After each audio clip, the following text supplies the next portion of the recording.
Welcome to Isis in the Bible, the Fall Gathering Week 2. Orion, are you serious? Happy Eclipse Day. Wow, what a ride. So many people are reaching out with their experiences leading up to this second eclipse in Virgo. Time to submit to purity and love is upon us. Rightfully so. The question for today is, can you feel showtime is upon us? With so much happening around the world, can you feel the resolve to unity? Resolve, solve it again, and untie my eye, says Marion. Untie my eye, the unity. We sure can see man's ego, man's resistance to snapping out of the material world and let go some of that human traits and to be more spiritual. We say we're spirits having a human experience, but we just don't want to let go of some of that humanness. Glad you could join us today.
So happy Eclipse Day, which happened just before 3 p.m. today. What a beautiful energy. The sky here in Windsor around 1 p.m. was absolutely crystal clear. And even now, even though some of the lines in the sky were painted earlier this morning, may hide something or whatever, but do you think man can control the weather? Well, the answer is yes and no. The only weather man can control is his own karmic weather. So be brave. The rest is just a show because it ain't yours. So, no, he can't control your weather. It's only his own weather he can control. So, somebody's up there is having fun. This eclipse marks a wonderful start before the October 17th Raising of Osiris. You have to use what we left behind on the Egyptian walls if you want to see this beautiful truth. So, hold on to your hat. It's your weather that is seeking you. I finally figured out why Kat kept mentioning Jupiter, and then Diane from New Zealand said, "What's going on with Orion's belt?" And then I saw Jupiter will be transiting Orion's belt. There's Jupiter transiting Orion's belt. So I got Orion, which is on the Dendra zodiac, right? That's leading forth the Mazzaroth. He's got the staff of Moses parting his waters through the muddiness, because when you're filled with love, you part the ways, you part the waters. And this is Sirius. This is the domain of Horus. That's Sirius and that's Orion. That's the story of the three kings and Jesus, the Christ within. So Jupiter being law, and there's a whole lot of law, man. It's really ramping up, as rightfully so, as we told you, when it goes into Taurus, and then also Uranus being there. So Jupiter is going to really be amazingly transiting the three royal stars exactly around the same time that the Raising of Osiris happens on October the 17th. That's your own Christ within, your own pure love energy wants to exude out. And when you're crystal clear in your waters, it's going to be really invigorating. If not, it's going to be a little cleanse like we're all going through. So that is what's going on with Jupiter. So thank you, Kat and Diane, for steering me to see that, because it is really important. It's all part of it.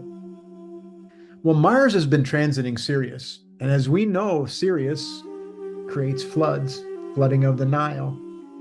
So Mars being there, going through Gemini, which is also part of Orion in the home state of the houses. So hold on to your wings, because also with this going on, we have Icarus.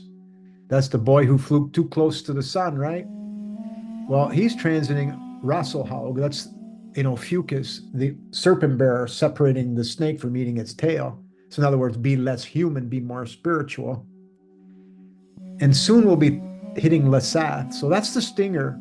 So people like Peggy, who's really helping tame down the city councils and the corporations, they get stung, and they're getting stung, and they're getting stung by Jupiter and law, because people are raising up with love to wake our brothers and sisters that they have to stop this controlling mechanism that they think they're doing, which is only bringing karma upon themselves. So with Icarus transiting Lasath, you can see a whole lot more is going to be happening to people who aren't getting out of the way for love to make its way. So that's happening in the sky.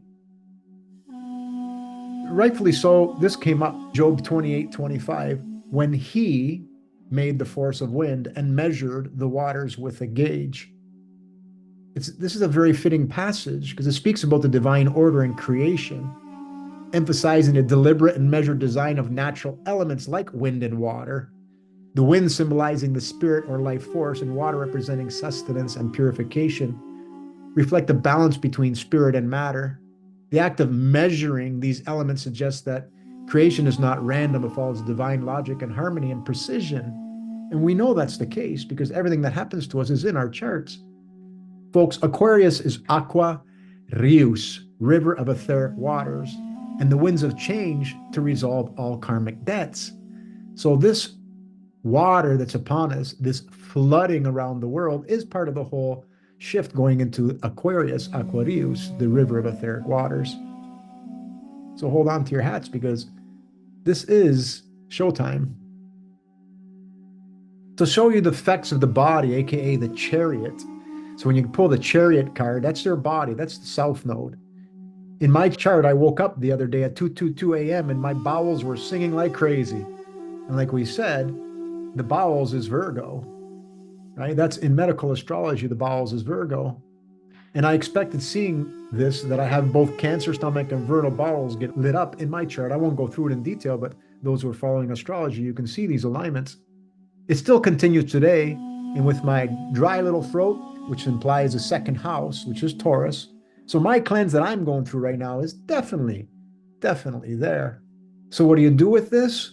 Well, you give your organs a rest because they're trying to cleanse. Give it some beautiful ginger for the stomach and the throat. Head to Mother Nature and beautiful divine energies with herbs. Don't wear a label, you're cleansing. So all these alignments were happening, including exactly at that time, Mother Mary was overhead when I woke up at 2:22. So there's no coincidences in life. Going to just brief over this, Mary and Fatima, Portugal. I've been looking up the charts of the three girls. So Kat shared this with me, so I know it's something to look into. So the three girls that had an apparition from Mother Mary, well, yeah, it happens. I started pulling their charts up, and 100%, you could see that they were supposed to get a sign. So everything is divine. It's in the stars. I will be going over this again. I'll be showing the charts of the three girls at a later date. So Judy, thanks for sharing this one. It's a beautiful note to think about when it rains. So this was from Francasal in Italian, and it's translated to English. Remember to open your windows when it rains. We usually close the windows as soon as it starts raining. It's a common mistake. Actually, when it rains, we can open them for a few minutes. The rain brings oxygen and purifies the air in our homes. Did you know that the rain smell is called petrichor? When it rains, you can also smell ozone, and these particles help clean the air inside. Water is a purifying element. It cleanses everything negative. Well, when it rains, that's Mother Mary's rain. That's pure, unmanifested waters. In other words, waters that are pure, that don't have the memories. It's time for you to remanifest and repaint. You can use forgiveness and love too to help squash the memories that are in your waters. So what a beautiful, beautiful message this is. So thank you, Sister Judy. So here's a timeless wisdom keeper. This lady here, Dot Fisher Smith, you can go look this up if you want to watch this video about her from Reflections of Life. And thank you, Anna Rida, for sharing this. So anyone want to know how long you should feel like a child? Well, this 96-year-old environmental activist, artist, and spiritual teacher reflects on her life and experiences in a deeply personal way. Having endured a difficult childhood, she now embraces what she calls her second childhood in her later years, filled with joy, play, and a sense of wonder. Shouldn't we always be doing that? Yes, we should. A cancer survivor, Dot speaks of her life as a gift, embodying a gratitude and a profound connection to nature. She views life and death as part of a continuous cycle, emphasizing the unity of all living things and her belief that we are made of the same cosmic elements. Dot's wisdom shaped her activism, and a lifetime of self-exploration centers on living fully and authentically, savoring every moment. So always, you are always a child in the now. So don't look at the physical body. So they even show her swinging on the swings. So this is so cool. What a beautiful woman. So her sister reached out last night, and she's having all the signs of being pregnant, but it's impossible for her to be pregnant. Reviewing her chart, it was a phantom pregnancy. I did this for somebody else going through an actual birth. So yes, phantom pregnancies are possible, and it's actually in her chart in Virgo. So what we're going upon, because in Virgo has to do with immaculate conceptions. So yes, a phantom pregnancy, also known as pseudocyesis, I'm not sure how to pronounce that, is a condition where a person exhibits many of the physical signs and symptoms of pregnancy without actually being pregnant. It was in her chart, and I seen it last night. So that means there was a child that was destined to come out at this time, but good reasons. It wasn't meant to be, it wasn't meant to happen.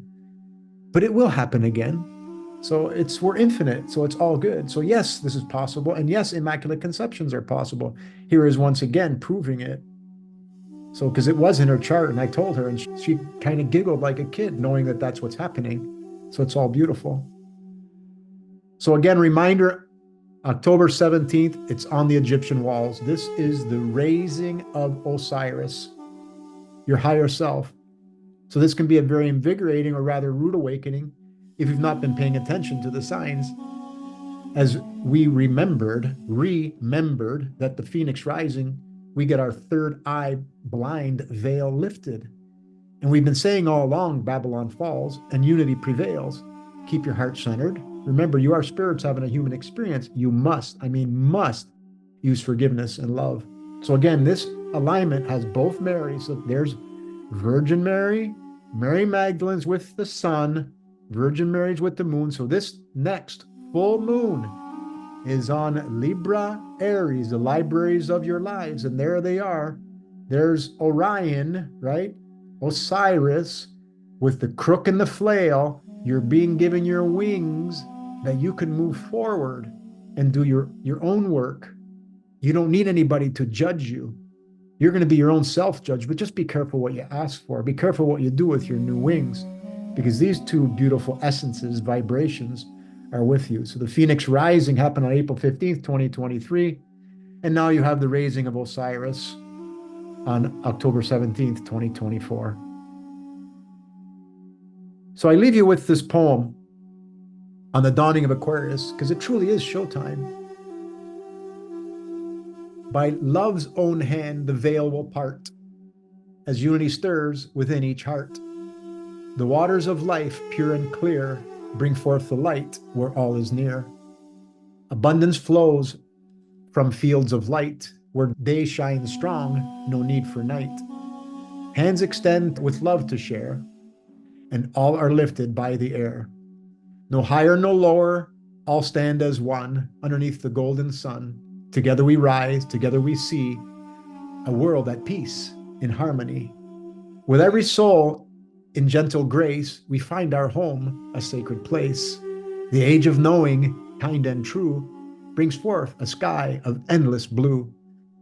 No more chase, no more climb, for joy and love are now the rhyme. The song we sing is one of bliss, a world reborn through love's sweet kiss. So it's showtime, folks, and it's a beautiful show. Jump in that love vortex. And that's all we have for today.